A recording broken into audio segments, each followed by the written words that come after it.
What it do, what it do. Today we're gonna talk about centenarians. Centenarians are people that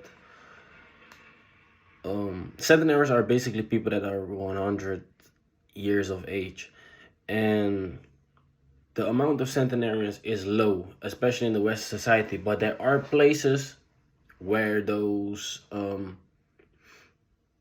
centenarians are in a higher amount, and those places are called blue zones. And I was yesterday I was watching a Netflix series called The Blue Zone. It was Dan Buettner's, I don't know what his name is, but it was Dan Buettner's series, and it was very interesting. But I started to recognize a pattern, and that's what I want to talk about today. And the centenarians are just how I'm gonna convey the story. But what was the thing that I really recognized in those people, the centenarians, were purpose. Those people that got the oldest had a sense of purpose. They knew why they woke up, and it was simple things. It wasn't that they woke up and needed to create a business, and that's not even really purpose. For some people, your purpose might revolve around it, but that's not the entirety of purpose. It doesn't always have to be something real big, and purpose changes from time to time. When you're an older man or woman, your purpose might be just conveying your wisdom onto grandchildren. But even just having the feeling that you have a task for life and you are appreciated through that will give you a good feeling. And that's the thing that I really recognize in those people. And now I'm gonna talk about how all the other aspects that were important in those series all came down to one thing, which was their life purpose. So, and it's kind of logical, right? Because the purpose of life is growth itself. So whatever you're doing which conveys growth, and I would say you like it, but even liking is something kind of vague, because there will be times in your purpose that you won't really like it. But yeah, fuck that. So it's logical, right? So your life purpose is just doing whatever ensures growth, and that's why I say it changes from time to time. Maybe your life purpose at 30 might be starting a business with your lessons to ensure growth on a global level. But when you're older, maybe your life purpose is just ensuring growth for your children. But okay, so how purpose really shapes your life is once you have that feeling of purpose and you wake up with a feeling of control. When you have a control, you know yourself, you know what you need to do, and that brings control. And those things are important because when you are in control, your stress levels are way low. You know what's important. You know, okay, this is my purpose and the rest is not important. And that lowered stress brings us to the next aspect, why those people got so old, because they all had good nutrition. That's a thing in the Western society. We don't have good nutrition, but the only reason why we don't have it is because of heightened stress levels, and the access to those like processed foods is so easy. But that's not even really important, because once your stress level isn't that high and you don't feel the need to escape stress, then you will go the extra mile to get the unprocessed food, the whole plant-based things like that. But the thing is, you first need to have energy for that, and people don't have energy for that, because what will happen is from 9 to 5 they are working, which is like, bro, even if you think about it, bro, 9 to 5, it's not, and this is not like something, like I've said, like that. My point is not trying to create separation. But the thing really is, like, there are people in circumstances that you need to do a 9 to 5, but for a lot of, bro, like, it's not made for you.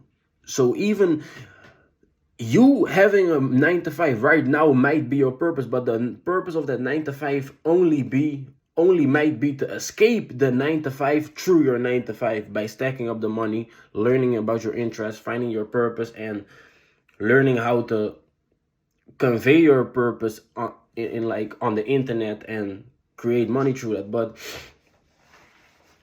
so this is not me bashing on nobody, but 9 to 5, that's like how many hours? That's like 7 hours or something like that. No, yes, 7 hours, something like that. Or yeah, bro, I don't, like 8 hours. Damn, yeah, it's 8 hours. So that's not even made for a person to focus for that long. In like 8 hours of work, what can you really do? And especially if it's not around your purpose, like I've said, because that's the thing, it's not about your purpose. So you come home from work, and work was just an entire day of people that you don't feel connected with, and which is also something like it goes deeper, of course, right? It goes deeper, but people that you don't feel connected with, work that you don't feel connected with, this all brings stress. So basically your entire day is stress. So once you come home, it's really like you need to escape that stress that you build up the entire day. So what people will do is they eat some bad shit, or they eat this and that, only through us to escape stress. So having a purpose will already eliminate that lack of nutrition. And once you have a purpose, I'm not saying that you can never eat McDonald's, but once you eat it, it will be a real conscious choice, like, okay, now I'm gonna eat McDonald's. And it won't be like, okay, now I'm gonna escape my stress, and McDonald's is just the vehicle to escape stress. Now you really want the McDonald's because you just like the McDonald's, and you're not trying to escape something through it, which will only make you like the McDonald's better. And so that's the second one. So the first one is purpose. That made those people old. Second one is nutrition. They ate plant-based, whole, healthy calories such as sweet potatoes, things like that, zucchini. And the third one was community.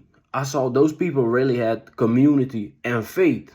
But like, community is basically a collective identity. It's your identity, but then on a broader base. Like I've said, for instance, let's say I'm a Christian, then my community would be Christians, people that go to the church.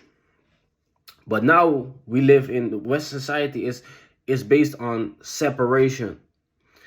As soon as everybody got labels, there are now like more than like going on to 80 genders, and they all, the whole point is I'm different, this and that. So everybody walks around with these labels, which just makes it harder for people to connect with other people, to communicate with other people, because what will happen is you don't feel connected with those people because you already put a label on yourself, like, yeah, I'm this, so I'm this type of Christian, and that person, that's cool. But the label is never a reason to not step out of the label.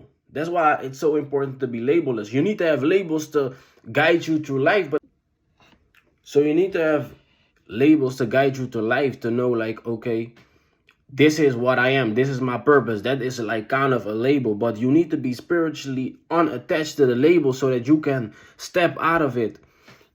Because if you are labeling yourself so much on a level that you are just the label, you are a Christian, and outside of that is nothing, then you will just create stress for yourself. So that's what you see, is people only have labels, and outside of the labels, those people are different, those people are this and that. That just creates a lack of community, and a lack of community automatically communicates like a lack of faith. Because in which community, where, in what are you putting your faith in? You don't have a faith for yourself. You don't have an identity for yourself. You don't have a community for yourself. So that was the third thing that I really realized, which was community. They had a strong sense of community. And that also, like, the most important thing was the elders. The elders, the older people, the life revolved around the elders. And if you think about it, like Dr. Gabor Mate talked about this, like in one of his podcasts that he did, and he said, like, those are the people with the most wisdom. Those are the people with the most wisdom. But we don't value community anymore. So the people that teach you about your community all are automatically no longer valued, which are the elders. The elders are the people that learn you, okay, like, yeah, you come from Curacao and our traditions are this and that. You come from this and that, and our family does this and that. But we don't have that anymore because the elders are just pushed away. And that's like Western society. And you see a lot in a lot of places, like, bro, like if you go to Africa or those places like that, bro, don't even mention a nursery home because they don't it don't even, of course they probably have it now somewhere, but the world, like the people that are not westernized and those things like that, bro, don't mention a nursery home because they just don't know what it is. So like I've said, you lose the value of community because through all the labels and all the separations. So automatically the people that teach you about community are no longer valued. People, elderly people are just put in isolation in those nursery zone because they're away from their family.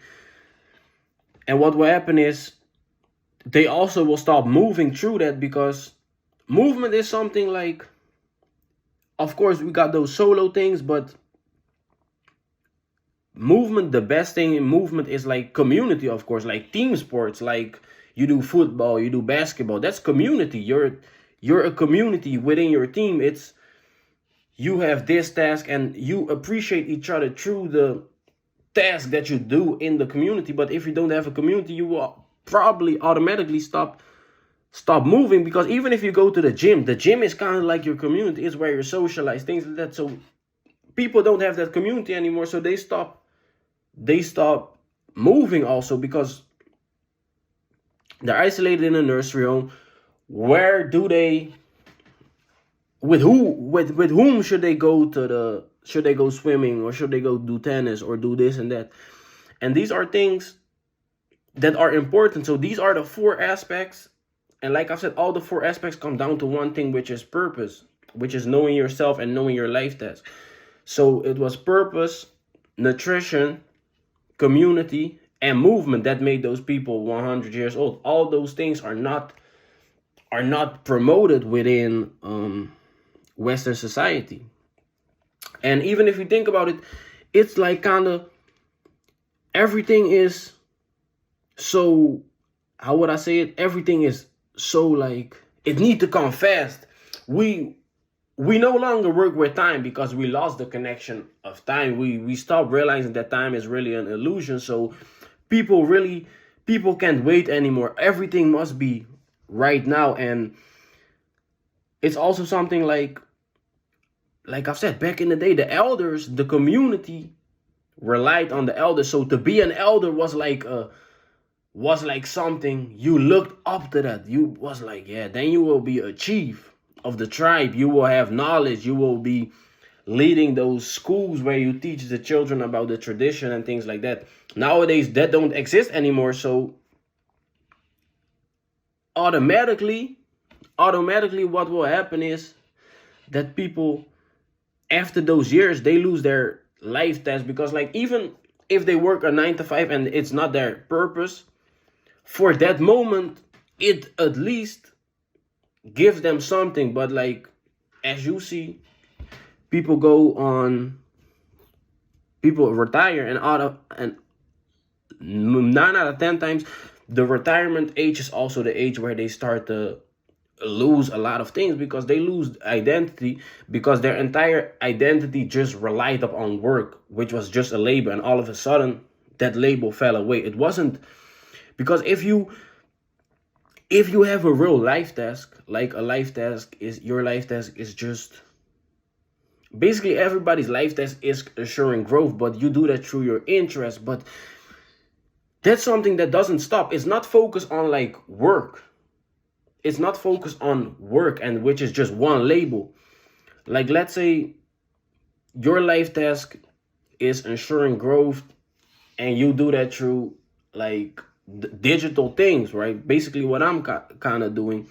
There comes a lot of things. Like, there comes, for me, it's like programming, it's making content, it's all those, it's a wide variety of things. So you're never stuck on one label. But if you have one job, and the rest of that, it doesn't rely on any purpose, it doesn't rely on any bigger outside of that label, outside of that job, then as soon as you lose that, you lose anything. You don't know who you are. And then you have people that are just like 60 and are in identity crisis, and people, and that's just the age where a lot of those people start losing everything, because like I've said, they don't have identity anymore. As soon as they lose their jobs and retire, then they don't have identity anymore. So they don't have identity. Who should they communicate with? Who is their community? They lose a lot of things.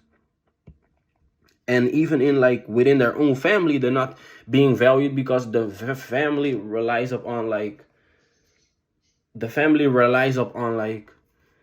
the doesn't live in the community mindset anymore. Like, okay, my dad is already like three years longer than me in this lifetime, in this life, then he must have learned something that I don't know. But it's no longer looked upon like that. We're too focused on our own stresses. So yeah, that was the really one thing that I saw, like purpose, and the rest automatically flows out of that, which are nutrition, community, and movement. So this video is really to show, like, and I've already realized this, but like outside of your purpose defines your life. Your purpose defines your life, and it should be so big that it can't even have labels. You can have certain labels. Like for me, I'm like a content creator, I'm this and that, but it's bigger than that. It's bigger than that. So that's always what your purpose also should be. It should be bigger than just that. Those interests that you have, and the ways how you convey your purpose, those are just like small labels, but your entire purpose is just bigger than that. And that's also the way how your purpose can never stop. Like I've said, then your purpose will just only change over time. So for me, it might not be talking on YouTube, things like that, talking on Twitter, things like that. But later on, it should grow. But after that, it should also, I should focus my entire focus, because I've done already the things, like I've already done the different layers of purpose. So now then it will become like a family man and things like that. So your purpose should be so big that it can't be like set up in labels. So the thing that I really want to talk to you about and give you the message about is, you know, like the purpose is not even something, you never lose it. It's just like you just start to create these mental constructions about like, no, I don't do this anymore, this is no longer tough, this is no longer cool. And then you will kind of lose connection, but the purpose never goes away. So the real thing is really just like start the interests that you had, you need to pick those up. That's the best way how you can start. And even for me, if I think about like, I learned about everything. Like if I had like a animal obsession, I was reading books about animals, like, and within animals, I had just different interests during the moment. So one, like 2-3 weeks, I was just focusing only on dogs. 3 weeks, I would only focus on snakes. Other 3 weeks, I would only focus on like whales, things like that.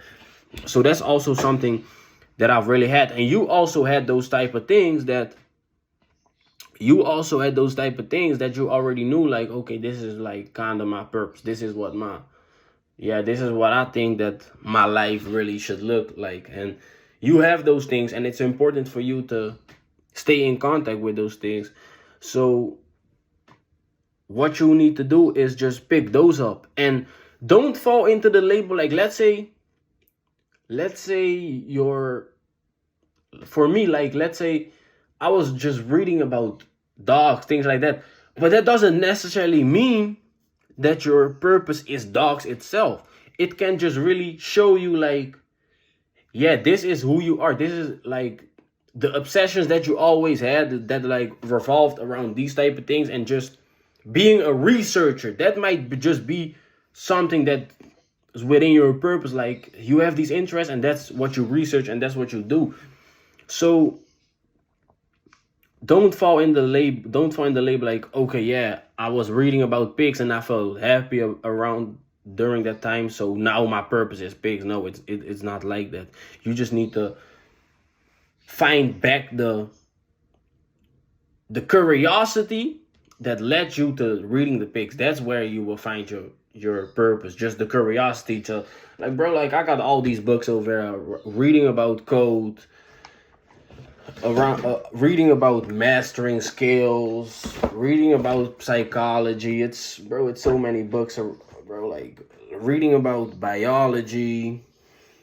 That's just the thing that you will make you find your purpose. The curiosity that you had as a child. That's why we had those crazy feelings of. Then you're just yourself. You're letting your curiosity just lead the way. So that's where you should always start. That's where you should always start. So that was my video for today. If you like this video, feel free to subscribe. Let me know in the comments what you think about it. And check down my socials. I'm gonna leave my account in the description of the video. And that was my video for today. I'm out.